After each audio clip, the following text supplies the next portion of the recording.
কার্তিক মাসের শুক্লপক্ষ অষ্টমী। ভালো দিন বিচার করতে করতে খুঁজতে খুঁজতে পাওয়া গেল যে কার্তিক মাসের শুক্লপক্ষের অষ্টমী দিনই হলো খুব ভালো। ওই দিন গোপাল গোচারণ করতে যাবে। ভগবান শ্রীকৃষ্ণের বয়স তখন 5 বছর 2 মাস। সেই 5 বছর 2 মাসে তিনি গোচারণ করার জন্য রওনা হবেন। দিন তারিখ তিথি নক্ষত্র মুহূর্ত দেখেছেন। এবার সকালবেলায় সকালে এসে উপস্থিত হয়ে গেছেন। বলছেন, গোপাল আজকে আমাদের সঙ্গে গোচারণে যাবে, তার জন্য ভালো করে সাজিয়ে দাও, সুন্দর করে সাজিয়ে দাও, বেত্র সিংহা বাঁশি ইত্যাদি তাকে প্রদান করো। তাই বলছেন, ভালো করে সাজিয়ে দেবা আমরা গোচারণে যাই, ভালো করে সাজিয়ে দেবা আমরা গোচারণে যাই। সবরা কালে যাব মাগো, সবরা কালে যাব মাগো, সঙ্গে লইয়া ভাই কানাই, ভালো করে সাজিয়ে দেবা আমরা গোচারণে যাই। বনে বনে চড়ে বেঁধেনু, মধুর সুরে বাজবে বেনু, বনে বনে চড়ে বেঁধেনু, মধুর সুরে বাজবে বেনু, রাখাল শোনে খেলবে কানু, রাখাল শোনে খেলবে কানু, দেখবে যে মা তোমার বলাই, ভালো করে সাজিয়ে দেবা আমরা গোচারণে যাই।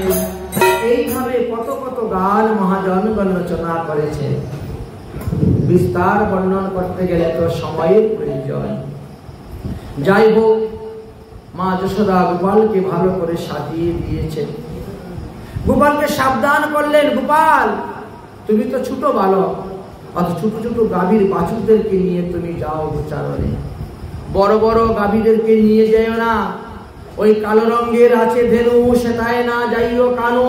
ওই গাভীটা বড় দুষ্ট, ঘুষ মেরে দেয়, কখন যে লাঠি মেরে দিবে তা ঠিক নেই। অতএব বড় বড় গাভী যেগুলা, ওইগুলার কাছে তুমি যেও না। ছোট ছোট গাভী নিয়ে যাও, বেশি দূরে যেও না। আমাদের গ্রামের আশেপাশে তুমি গোচারণ করো, গোচারণের সময় বাঁশি বাজিও, আমি যেন শুনতে পাই ঘরে থেকে। তাই ছোট ছোট গাভীর বাছুর দিয়ে পাঠিয়েছেন, সকাদেরকে দিয়ে পাঠিয়েছেন। গোপাল আজ গোচারণে রওনা হয়েছে। ছুটি ছুটি গাইয়া ছুটে ছুটে গোপাল, ছুটি ছুটি গাইয়া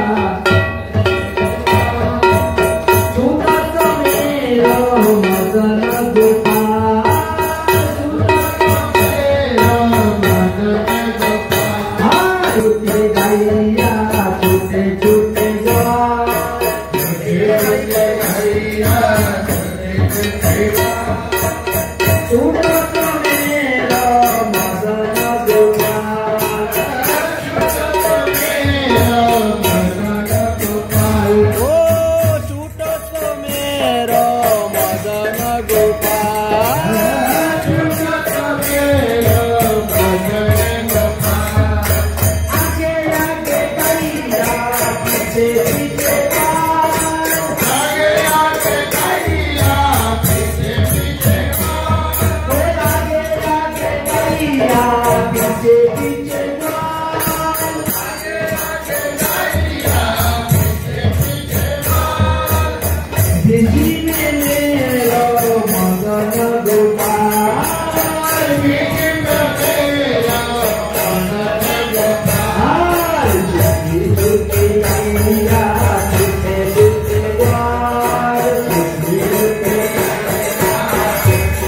Thank you.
সংবাদ পেয়ে তিনি বৎসাসুর নামে অসুরকে পাঠাইলেন। ভগবান শ্রীকৃষ্ণ লীলার সামনায় সেই অসুরকে বধ করলেন। ব্রজবাসী বালকগণ সবাই পিঠে আসলে আজ কানাইয়া এক মস্ত বড় অসুর ছিল, নাম তার বৎসাসুর। তারপরে উচ্চারণ করতে গেলেন, এবার কংস পাঠাইলেন বকাসুরকে। ভগবান বকাসুরকে বধ করলেন। তারা এসে বলল যে কৃষ্ণ আজকে মস্ত বড় এক বকাসুর বধ করেছে। তারপরে পাঠাইল অগাসুর। অগাসুরকে যখন বধ করা হলো তখন সেই সংবাদ 1 বৎসর পরে এসে ব্রজেতে বালকরা বলল যে কৃষ্ণ আজকে মস্ত বড় এক অজাগর সর্পকে মেরেছে। এবার পরীক্ষিত মহারাজ বলছেন, গুরুদেব প্রতিদিনের ঘটনা গোপাল প্রতিদিনের খবর এসে বলেন, কিন্তু ওই দিন 1 বৎসর পরে কেন বললেন? 1 বৎসরের মধ্যে কথাটা গোপন ছিল কেন? বলে কথাটা গোপন ছিল না, 1 বৎসর ব্রহ্মমোহন লীলা ছিল। অর্থাৎ ব্রহ্মা এসেছিলেন ভগবানকে দেখার জন্য, পরীক্ষা করার জন্য। ভগবানকে পরীক্ষা করতে গিয়ে ভগবানের গোবৎসগুলাকে হরণ করে নিয়েছিলেন, যার কারণে ভগবান নিজেই ততটা সকাল রূপ ধারণ করেছিলেন, ততটা গাভীর বৎস রূপ ধারণ করে গাভী এবং অন্যান্য গোপীদের মনোবাসনা পূর্ণ করেছিলেন। এই ঘটনা কেউ জানতেন না, একমাত্র পূর্ণমাসী যুগমায়া দেবী জানতেন। তাই তিনি ঘোষণা করে দিলেন, এই বৎসর যাদের মেয়ে বিবাহ দিবেন তাদের মেয়েগণ সৌভাগ্যবতী হবে, স্বামী সুহাগিনী হবে, পুত্রবতী হবে, ভাগ্যবতী হবে ইত্যাদি। আর ভগবান শ্রীকৃষ্ণ তখন সমস্ত সকাদের রূপ ধারণ করে প্রত্যেক ব্রজগোপীদের গৃহের মধ্যে ছিলেন, আর সেইভাবেই ব্রজের গোপীদেরকে ভগবান শ্রীকৃষ্ণ বিবাহ করে নিলেন। তাই প্রকারান্তে ভগবান শ্রীকৃষ্ণের সক্রিয়ই ছিল গোপীরা, পরক্রিয়া ভাব ছিল না। কিন্তু ব্রহ্মমোহন লীলা যখন সমাপ্ত হলো, ব্রহ্মার মোহনিদ্রা ভঙ্গ হলো, তখন যখন বুঝতে পারলেন, তখন ব্রহ্মা আসলেন, গোবিন্দের চরণে প্রণাম করলেন, আর গোবিন্দকে একটা বাঁশি দান করে দিয়ে গেছিলেন। সেই বাঁশির নাম হলো মুরলী, আর ভগবানের নাম হলো মুরলীধারী। সেই দিন থেকে ব্রহ্মা নাম দিয়েছিলেন। তাই 14 ভুবনের পতি হইয়াও ব্রহ্মা তথাপিও না বুঝিলেন প্রভুর যুগ মায়া। তাই তিনি এবার মুরলীধর নাম রেখে ব্রহ্মা মুরলী বাঁশি দিয়ে ব্রহ্মা নিজার হয়ে চলে গিয়েছিলেন। তখন সেই সমস্ত গোপগণ সখাগণ তারা আসলেন, এসে বললেন যে কৃষ্ণ আজকে মস্ত বড় একটা অজগর সর্প মেরেছেন। ব্রহ্মমোহন লীলায় ব্রহ্মা 40টি শ্লোকের দ্বারা স্তুতি করেছিলেন, আর তথাপিও তিনাকে বন হরিদাস রূপে জন্মগ্রহণ করতে হলো এসে। তাই অপরাধ করলে অপরাধের ফল ভোগ করতে হয়। ব্রহ্মা একটু অপরাধ করেছিলেন ভগবানের চরণে, তাই তিনাকে ব্রহ্মলোক ত্যাগ করে পৃথিবীতে এসে জন্মগ্রহণ করতে হয়েছে। আর আমরা যে অপরাধ করে যাচ্ছি, তাহলে আমাদের গতি কি হবে? এবার বুঝে নেন তো। তাই 14 ভুবনের পতি হইয়া ব্রহ্মা তথাপিও না বুঝিলেন প্রভুর যুগ মায়া। এই জন্য গীতাতে কি বলছেন? দৈবীয়সাং গুণময়ী মায়া দূরত্বয়া মামহি প্রপদ্যন্তে মায়া মে তাং তরান্তিতে। অতঃপর ভগবান শ্রীকৃষ্ণ উচ্চারণ করতে করতে গ্রাম হইতে গ্রামান্তরে, নগর হইতে নগরে, এবং জঙ্গল পাহাড় হইতে পাহাড়, বন হইতে বনান্তরে যেতে শুরু করছেন। একদিন সখাগণ সবাই বলছেন, কি সুন্দর ঘ্রাণের তালের ঘ্রাণ আসতেছে রে, চল চল আজকে আমরা তাল খাবো, তাল বনে যাব। ভগবান শ্রীকৃষ্ণ বললেন, ওখানে ধনুকাসুর থাকে, যাওয়া যাবে না। আরে কানাই, তুই থাকতে কিসের ভয়? বলরাম দাদা থাকতে কিসের ভয়? কি করবে? যদি আমাদেরকে তাল খেতে বাধা দেয়, তাহলে এই অসুরকে সংহার করবো আমরা। চলো তাল খাওয়ার জন্য রওনা হলেন। তাল গাছে ধরে ঝাড়া দিচ্ছেন, ধপধপ করে তাল পড়তে শুরু হয়েছে। আর ওই গর্ধব, ওই ধনুকাসুর, সে গাধার রূপ ধারণ করে থাকতো, সে আসলো যুদ্ধ করার জন্য। সপরিবারে সবাই যুদ্ধ করতে আসলো। বলরাম তখন তাল গাছ তুলে নিলেন টান মেরে, আর তাই নিয়ে যুদ্ধ করতে শুরু করলেন। যুদ্ধ করতে করতে সেই ধনুকাসুরকে বধ করলেন। ব্রজবাসী বালকগণ হই হই রই রই করে আসছে বাড়িতে, দাও ভাইয়া নে আজ গাধা কুমার দিয়া। কি আনন্দ! বলরাম দাদা গাধাকে মারলেন। বলে ভগবান শ্রীকৃষ্ণ সমস্ত অসুরদেরকে সংহার করতে গেলেন, তাহলে একে কেন করলেন না? ধনুকাসুরকে কেন মারলেন না? কারণ এই ধনুকাসুর সে বলিরাজার পুত্র ছিল। আর ভগবান বলিরাজার দাদু সেই প্রহ্লাদের কাছে প্রতিজ্ঞাবদ্ধ, তোমার বংশের কাউকে আমি কোনোদিন মারব না। তাই ওই বংশীতে জন্মগ্রহণ করেছিল ধনুকাসুর বলে ভগবান শ্রীকৃষ্ণ ধনুকাসুরকে সংহার করলেন না, বলরামকে পাঠাইলেন, দাদা তুমি যাও তাকে সংহার করার জন্য। অতঃপর উচ্চারণ করতে করতে বৃন্দাবনে গেলেন। কালীয় হ্রদের জল পান করে গিয়ে সমস্ত গাভীগণ সখাগণ মারা গেলেন। ভগবান শ্রীকৃষ্ণ তাদেরকে সুস্থ করলেন, জীবিত করলেন। কালীয় নাগের ফণাকে ভেঙে দিলেন এবং কালীয় নাগকে বললেন, তুমি এখান থেকে ত্যাগ করে রমণক দ্বীপে চলে যাও। খবরদার, তুমি পিছন দিকে ফিরে তাকাবে না। যদি কোনোদিন বৃন্দাবনের দিকে আর ফিরে তাকাও, তখনই তুমি তৎক্ষণাৎ পাথর হয়ে যাবে।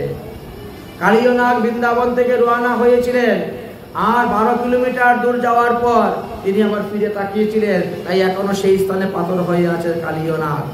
যাই হোক, অতঃপর আসলো প্রলম্বাসুর। প্রলম্বাসুর ভগবানের সখা রূপ ধারণ করে আসলো। খেলাধুলা করতে করতে বলরামকে কাঁধে করে নিয়ে তিনি চলে গেছিলেন। বলরাম তার সঙ্গে যুদ্ধ করলেন, তারপর তাকে বধ করলেন। এদিকে ভগবান শ্রীকৃষ্ণকে বধ করার জন্য দাবানলকে পাঠিয়েছিলেন। ভগবান শ্রীকৃষ্ণ সেই দাবানল পান করলেন, আর দাবানল পান করে ব্রজবাসীগণকে সেখানে রক্ষা করলেন। এইভাবে দেখতে দেখতে তারপরে বর্ষাকালের 4 মাস আসলো। অতঃপর আরম্ভ হলো বেনু গীত। এই বেনু গীতটা সম্পূর্ণ হলো রাধারানীর পূর্বরাগ। রাধারানীর পূর্বরাগের কথা আলোচনা করতেই আমাদের 5-6 ঘন্টা সময় চলে যায়। মহাজনগণ এমন বিস্তারভাবে রাধারানীর পূর্বরাগের কথা বর্ণন করে গিয়েছেন, আর এত সুন্দর সুন্দর পদ রচনা করে গিয়েছেন, সেই পদগুলা মানে বেনুরা গীত একদিন আলোচনা করতে গেলেই আমাদের 5-6 ঘন্টার দরকার, শুধু বেনু গীত। এটা রাধারানীর পূর্বরা। যাই হোক, আমরা সংক্ষেপেই এখানে বলছি, সেই বেনু গীত মানে ভগবান শ্রীকৃষ্ণের বংশীধ্বনি শ্রবণ করে সমস্ত গোপীগণ পাগল হয়ে গেলেন কৃষ্ণকে অতিরূপে পাওয়ার জন্য। সবাই পাগল হয়েছে, তাই তারা কি করতেন, তারা ওই আলতা পাহাড়ের উপরে গিয়ে দাঁড়াতেন।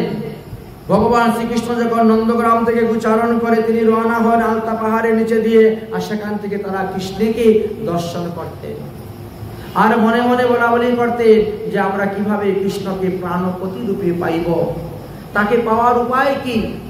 তাই সেই চিন্তায় তারা সর্বদা বিভোর থাকতেন, কিন্তু চাইলেই তো পাওয়া যায় না।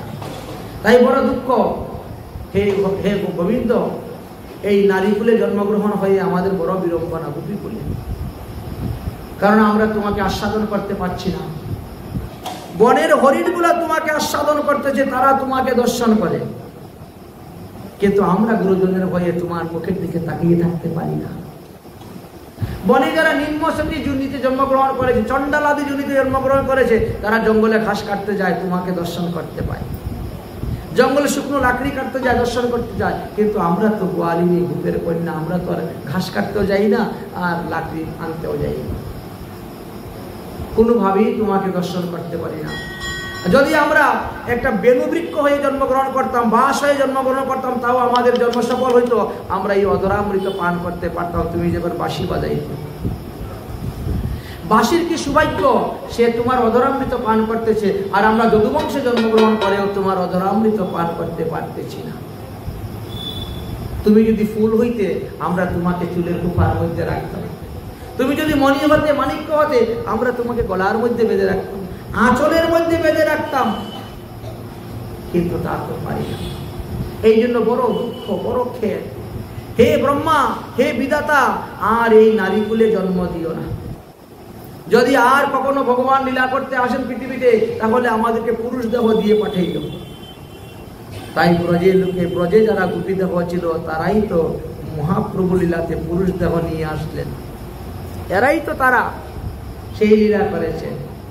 তাই বলছেন, এ দেহে নাগর বড় সুনর মুরলীধর, নিবেদন করি তুহা পায়, চরণ নোকের মণি যেন চাঁদের গাতনি, ভালো শুবে তোমার গলায়। শ্রীদাম সুদাম সঙ্গে যখন তুমি যাও রঙ্গে, তখন আমি দুয়ারে দাঁড়াই, মনে করি সঙ্গে যাইব গুরুজনার ভয় পাই, আকি রহি তুহা পানে চাই। চাই রবিন মেঘ পানে, তুহা বধু করে মনে, এলাইলে কেশ নাহি বাঁধি। রন্ধনশালাতে যাই ধুয়ার, তুহা বধুর গুণ গাই, দুহার চলনা করে কাঁদি। তুমি মণি নয় মাণিক্য নও, যে আঁচলে বাঁধিলে রব, ফুল নও যে কেশে করিবেশ। যদি নারী না করিত বিধি, তুহা হেন গুণনিধি, লইয়া ফিরিতাম দেশে দেশে। অথবা অগুরু চন্দন হইতাম, তুহায় অঙ্গে মাখা রইতাম, ঘামিয়া পড়িতাম রাঙ্গা পায়। কি মুরো মনের স্বাদ, বামন হইয়া চাঁদের হাত, বিধি মুড়ে কি করিতাম। এইভাবে তারা কত দুঃখ করতেন, কত কষ্ট করতেন। একদিন পূর্ণমাসী দেবী আসলেন, যুগমায়া পূর্ণমাসী দেবী বললেন, তোমাদের দুঃখের কারণ কি, ক্রন্দনের কারণ কি, আমাকে বলো।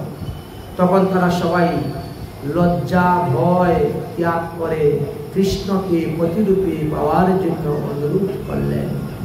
যুগমায়া তখন বললেন, তোমরা কাত্যায়নী দেবীর উপাসনা করো, কাত্যায়নী দেবীর ব্রত করো, আর বলবে কাত্যায়নী মহামায়ে মহাযোগিনী অধীশ্বরী নন্দ গোপসুতম দেবী পতিমে কুরুতে নমঃ।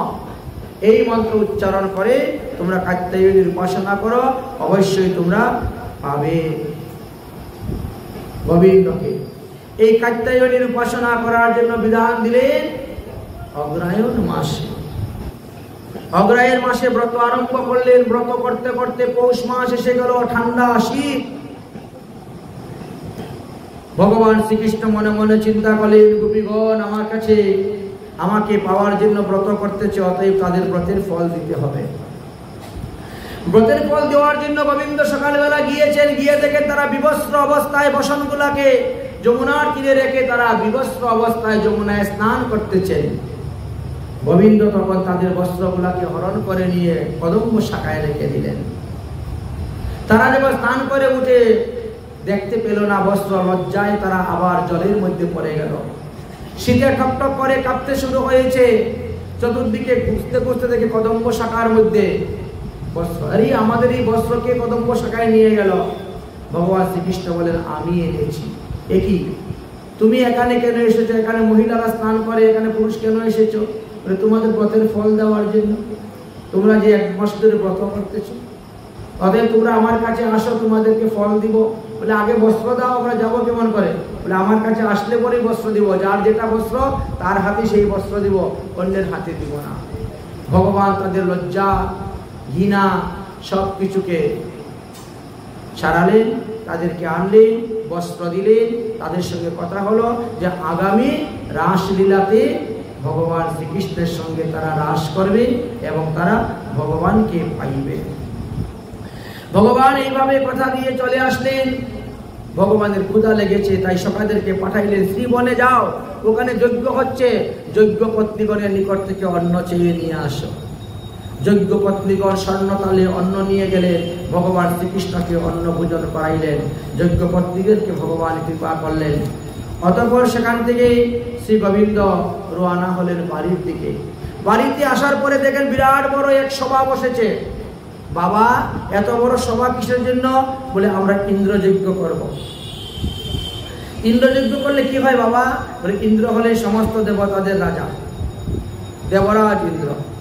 তিনি যখন যে দেবতাকে আদেশ করেন সেই দেবতা এসে সেই কাজ করে দিয়ে যায়। এই যে আমাদের ঝড় বৃষ্টি হয় সব ইন্দ্রের ইচ্ছাতেই হয়। ইন্দ্র বলেন যাও ওখানে গিয়ে মুষলধারে বৃষ্টি করো, তবে গিয়ে বৃষ্টি হয়। যদি বৃষ্টি না হয়, খাদ্যশস্য উৎপন্ন না হয়, তাহলে আমাদের গোধন পালবো কেমন করে? অতএব ইন্দ্র পূজা করব। ভগবান শ্রীকৃষ্ণ বললেন, বাবা যদি আমার কপালে না থাকে, ইন্দ্র কি তার ঘর থেকে এনে দিবে? দিবে না। আর আমার কপালে থাকলে ইন্দ্র নিতেই পারবে না। অতএব ইন্দ্র পূজা করে লাভ নেই বাবা। যদি পূজা করতে হয় গিরিরাজ গোবর্ধনের পূজা করো, যদি পূজা করতে হয় গোমাতার পূজা করো, যদি পূজা করতে হয় ব্রাহ্মণ বৈষ্ণবের পূজা করো, সোজা করো। গিরিরাজ গোবর্ধনে কি আছে? বলে জানেন না বাবা, আমি সাধুর মুখে শুনেছি, সাধুরা বলছেন কি, মথুরায়াম যথা সাক্ষাৎ কৃত্যশ্চৈব প্রদক্ষিণ বৈষ্ণবধান সংপ্রাপ্তে মুদতে হরি মন্দিরম। অর্থাৎ গিরিরাজ গোবর্ধনের মতো পর্বত তীর্থ না অতীতে ছিল, না ভবিষ্যতে হইবে। অতএব গিরিরাজ গোবর্ধনের পূজা করলেই মুক্তি লাভ, গিরিরাজ গোবর্ধনকে স্পর্শ করলেই মুক্তি লাভ, তাকে দর্শন করলে, তাকে পরিক্রমা করলেই মুক্তি লাভ হয়ে যায়। অতএব বাবা গিরিরাজ গোবর্ধনের পূজা করে, এতেই কল্যাণ হবে। তখন গর্গাচার্য এবং শাণ্ডুল্য মুনি সবাই পাঞ্জিপতি দেখলেন। পাঞ্জিপতি দেখে সবাই সিদ্ধান্ত করলেন যে আগামী কার্তিক মাসের দীপাবলির পরের দিন, অর্থাৎ কার্তিক শুক্লপক্ষ প্রতিপদ দিবসে আমরা গিরিরাজ গোবর্ধনের পূজা করব, ভোগ লাগাইব, পরিক্রমা করব। অতএব সবাই নিজ নিজ হাতে শুদ্ধ সদাচার ভাবে দ্রব্য তৈরি করে নিয়ে যাবা। নানা রকম পিঠা পান্না, পরমান্ন, দধি ছানা, যে যা পারো নিয়ে যাবেন। যথা সময়ে গেলেন, সবাই উপস্থিত হয়েছেন, গিরিরাজ গোবর্ধনের পূজা আরম্ভ হয়েছে। গিরিরাজ গোবর্ধনের পূজা আরম্ভ হয়েছে। স্বস্তি মন্ত্র উচ্চারণ করতে করে ব্রাহ্মণগণ আরম্ভ করেছেন। স্বস্তিন ইন্দ্র বিদ্যাশ্রবাহ, স্বস্তিন বৈশ্যা বিশাদেব, স্বস্তিন দ্রষ্টা হরিষ্ঠনেমি, স্বস্তিন বৃহস্পতির দদাতু। আরম্ভ করছেন মন্ত্র। ভগবান মনে মনে চিন্তা করলেন, আজকালকার লোক চমৎকারকে নমস্কার করে, চমৎকার কিছু না দেখাইলে কেউ নমস্কার করতে চায় না। তাই এক হস্তে তিনি, এক রূপেতে তিনি নন্দ বাবার হাত ধরে দাঁড়িয়ে গিরিরাজের পূজা দর্শন করতেছেন, আর আরেক অংশে তিনি গিরিরাজ পর্বতে গিয়ে প্রকট হয়ে গেছেন। মূর্তিমান প্রকট হয়ে বলছেন, আমি হলাম সেই গিরিরাজ গোবর্ধন পর্বত। অতএব ভক্তগণ, তোমরা যে যা এনেছ নৈবেদ্য, ফুল, তুলসী আমাকে অর্পণ করো, আমি সাদরে গ্রহণ করব। এই তো দাঁড়িয়ে গেলেন। আর তখন সব ভক্তগণ মনের আনন্দে দিতে শুরু করলেন, আর ভগবানও সবার হাত থেকে নিয়ে খেতে শুরু করেছেন। ভগবান কৃষ্ণচন্দ্র বলছেন, বাবা বাবা, দেখেছো দেখেছো দেখেছো, তোমরা যে এতদিন ইন্দ্র পূজা করেছো, কোনোদিন ইন্দ্র কি প্রকট হয়েছিলেন? তোমাদের হাত থেকে পূজা খেয়েছেন? বলে না, কোনোদিনও খান নাই। তাহলে দেখো দেবরাজ, আর দেখেন গোবর্ধন সাক্ষাৎ ভগবান, আর তাই তিনি প্রকট হয়ে গেছেন। বাবা প্রণাম করো, প্রণাম করো, গিরিরাজ গোবর্ধনকে প্রণাম করো। ভগবান নিজে নিজের প্রতিবিম্বকে তিনি প্রণাম করেছেন, আর ভগবানকে প্রণাম দর্শন করে করে দেখা দেখি সবাই প্রণাম করতে শুরু করেছেন। নমো বৃন্দাবনায় কাক্য, নমো গৌলকমৌলিনে, পূর্ণ ব্রহ্মাণ্ড পত্রায়, নমো গোবর্ধনায় চ। বলো গিরিরাজ গোবর্ধন মহারাজ কি। গিরি গোবর্ধনের পূজা করলেন, তারপরে গোমাতার পূজা করা হলো, তারপরে ব্রাহ্মণ বৈষ্ণবদের সেবা দেওয়া হলো, সবাই মিলে সেবা গ্রহণ করলেন। আর তারপরে ভগবান শ্রীকৃষ্ণ গোমাতাদেরকে অগ্রে করে নিয়ে গিরিরাজ পরিক্রমা করতে আরম্ভ করলেন। 21 কিলোমিটার গিরিরাজ ভগবান শ্রীকৃষ্ণ স্বয়ং পরিক্রমা করেছে, তার বর্ণনা আছে ভাগবতে। তাই শ্রী গোবর্ধন মহারাজ মহারাজ, তেরি মাতে মুকুট বিরাজ রবি। গোবর্ধন মহারাজ মহারাজ, তেরি মাতে মুকুট বিরাজ রবি, তেরি মাতে মুকুট বিরাজ। তোকে প্রাণ করে, তোকে ফুল চলে, তোকে প্রাণ করে, তোকে ফুল চলে, তোকে চলে প্রতিবিধান ও ভান। তেরি মাতে মুকুট বিরাজ রবি, শ্রী গোবর্ধন মহারাজ মহারাজ, তেরি মাতে মুকুট বিরাজ রবি, তেরি কানন কুণ্ডল চূড়ি, তেরি কানন কুণ্ডল চূড়ি, তেরি হুট তেরি হুট তেরি হুট তেরি লাল ও লাল।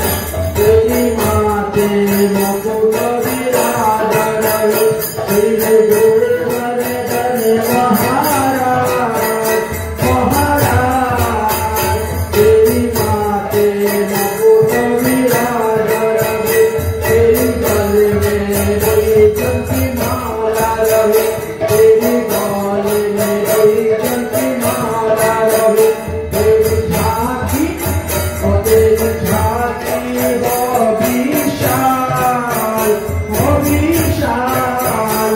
तेरी माते मुकुट विराज, तेरी गोवर्धन महाराज महाराज, तेरी माते मुकुट विराज रवि, तेरी सात की तेरी परिक्रमा, तेरी सात की तेरी परिक्रमा। अरे चावलेश्वर में विश्राम ओ विश्राम, तेरी माते मुकुट विराज रवि, श्री गोवर्धन महाराज महाराज, तेरी माते मुकुट विराज रवि। बोलो गिरिराज महाराज की। ভগবান কৃষ্ণচন্দ্র তিনি গিরিরাজ পরিক্রমা করার পরে সব ব্রজবাসীদেরকে বলেন, আপন আপন গৃহে চলে যাও। গিরিরাজ গোবর্ধন পূজা করার 3 দিন পরে দেবশ্রী নারদ গিয়ে স্বর্গে উপস্থিত হয়েছেন। দেবশ্রী নারদ বলছেন, আরে ইন্দ্র, তুমি কি পৃথিবীর কোনো খবর টবর রাখো না নাকি? বলে কেন, কি হয়েছে? বলে ওই নন্দগ্রামের রাজা যে নন্দ মহারাজ, তার ছেলে তোমার পূজা বন্ধ করে দিয়ে ও গিরিরাজ গোবর্ধনের পূজা বন্ধ করেছে, শুরু করে দিয়েছে। ইন্দ্র তখন তাদের ছেলেকে খুব গালি দিচ্ছেন, বাচাল বালিশাম স্তবঞ্চ পণ্ডিতমানিনাম কৃষ্ণমর্তমম উপাসিতাম গোপম চক্রন প্রিয়মাম। কি বললেন যমরাজ ইন্দ্র? বলেন কৃষ্ণ হলো একটা মরণশীল মানুষ। নন্দ বাবার ছেলে তো, নাম রেখেছে কৃষ্ণ। ও তো মরণশীল মানুষ, বাচাল, বেশি কথা বলে, বড় পণ্ডিত বিমান, শাস্ত্রের সিদ্ধান্ত দেখাইয়া মানুষকে বলে আমার পূজা বন্ধ করে গোবর্ধনের পূজা চালু করছে, দেখি গোবর্ধন কেমন করে রক্ষা করে। পরে 49 পবন সরে সম্বর্ত নামক মেঘবানা, যা তোরা গিয়ে বৃন্দাবন তছনছ করে দে, ধ্বংস করে দে। পাথর বৃষ্টি হোক, শিলাবৃষ্টি শুরু হোক, মহাসাইক্লোন একদম বাড়ি ঘর গাছপালা সব উড়িয়ে নিয়ে চলে যান। সবাইকে পাঠিয়েছেন। সবাই তখন ভয়ে ভীত হয়ে বলছে কৃষ্ণ কৃষ্ণ মহাভাগ তন্নাতম গোকুলম প্রভু। অরে গোকুলের রক্ষককারী কৃষ্ণ, তোমার কথাতেই আমরা ইন্দ্র পূজা বন্ধ করে গোবর্ধনের পূজা করেছিলাম। ইন্দ্র এখন কুপিত হয়েছে, আমাদেরকে তো মেরে ফেলবে, যেভাবে শিলা বৃষ্টি হচ্ছে, অতএব তুমি আমাদেরকে রক্ষা করো। ভগবান বলছেন পূজা কি আমি খেয়েছি? পূজা কি আমার করেছো? পূজা করেছো কার? গিরিরাজ গোবর্ধনের। প্রসাদ খেয়েছে কে? গিরিরাজ গোবর্ধন। তো যাও তার কাছে যাও, তার কাছে গিয়ে বলো যে তোমার পূজা করতে গিয়ে আজকে ইন্দ্র কুপিত হয়েছে, সে রক্ষা করবে। সে তো ভগবান, তার শরণাপন্ন হবে। সবাই গিয়েছে, সাষ্টাঙ্গে দণ্ডবোধ করে সবাই মিলে স্তুতি ভক্তি করতেছেন, হে গিরিরাজ গোবর্ধন তুমি আমাদেরকে রক্ষা করো, তুমি তো সাক্ষাৎ ভগবান। ভগবান তখন হাত ঢুকালেন, গিরিরাজ গোবর্ধনকে বাম হাতের কনিষ্ঠ আঙ্গুলে তুলে নিলেন। বলো গিরিধারী ভগবান কি। সেই দিন থেকে ভগবান শ্রীকৃষ্ণের নাম হয়ে গেল গিরিধারী। 7 বৎসর বয়সে 7 দিন 7 রাত 7 ক্রুশ লম্বা গিরিরাজ গোবর্ধন পর্বতকে আঙ্গুলের উপরে ধারণ করেছিলেন বলে তিনার নাম গিরিধারী। গিরিধারী ভগবান হয়ে গেলেন। এইবার স্বর্গাদি দেবগণ সবাই আসছেন দর্শন করার জন্য। নররূপ ধারণ করে, নারী রূপ ধারণ করে এসে উপস্থিত হয়েছেন। দেবরাজ ইন্দ্র 7 দিন মুষলধারে বৃষ্টি দিয়ে কোনো ক্ষতি করতে পারলেন না। ভয়ে ভীত হয়ে গিয়ে তিনি ব্রহ্মার কাছে গেলেন। ব্রহ্মা বলছেন আমিও তো ওই রকমই পড়েছিলাম বিপাকে, অতএব তুমি সুরভি গাভী নিয়ে যাও, গোবিন্দকে সুরভি গাভী দান করো, সুরভি গাভীর স্তনদুগ্ধ দিয়ে গোবিন্দকে স্নান করাও, তবে গিয়ে তোমার রক্ষা হবে। তখন স্বর্গ থেকে সবাই দেবগণ মিলে আসলেন। দেবরাজ ইন্দ্র এসে গিরিরাজের পুচ্ছ দেশে ভগবানকে প্রণাম করেছিলেন। গোবর্ধন ধরাধর বকুল ত্রাণ কারক বিষ্ণুবাহু কৃতশ্চৈব গবাঙ্গুটি প্রদুদ্ভব বলে প্রণাম করলেন। ভগবান শ্রীকৃষ্ণ তখন তাকে ক্ষমা দৃষ্টি দ্বারা দেখলেন।